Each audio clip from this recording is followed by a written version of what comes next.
அண்மை செய்தி. வேலூர் மாவட்டம் சத்துவாச்சாரியில் தேர்தல் விதிமுறைகளை மீறி விளையாட்டு உபகரணங்களை திமுக மேயர் சுஜாதா வழங்க முயன்ற நிலையில் அவரது காரை தேர்தல் பறக்கும்படை அதிகாரிகள் பறிமுதல் செய்துள்ளனர்.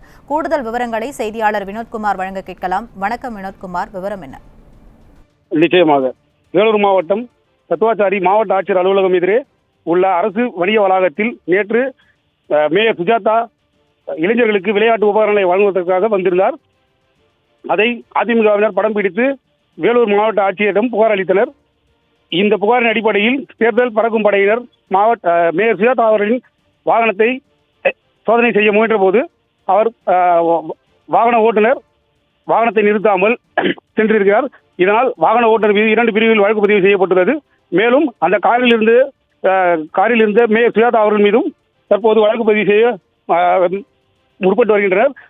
இந்நிலையில் மேயர் சுஜாதா அவர்களின் கார் பறிமுதல் செய்யப்பட்டு வேலூர் சத்துவாச்சாரி காவல் நிலையம் அருகே நிறுத்தி வைக்கப்பட்டுள்ளது. இதனால் இப்பகுதியில் பெரும் பரபரப்பான சூழ்நிலை வருகிறது.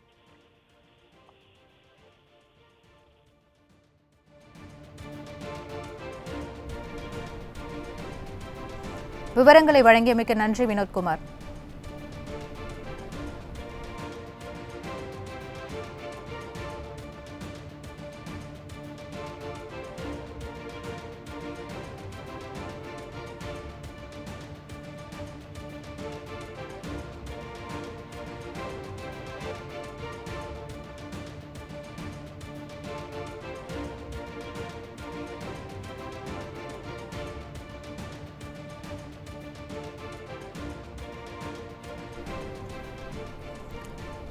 வேலூர் மாவட்டம் சத்துவாச்சாரியில் தேர்தல் விதிமுறைகளை மீறி விளையாட்டு உபகரணங்களை திமுக மேயர் சுஜாதா வழங்க முயன்ற நிலையில் அவரது காரை தேர்தல் பறக்கும் படை அதிகாரிகள் பறிமுதல் செய்துள்ளனர்.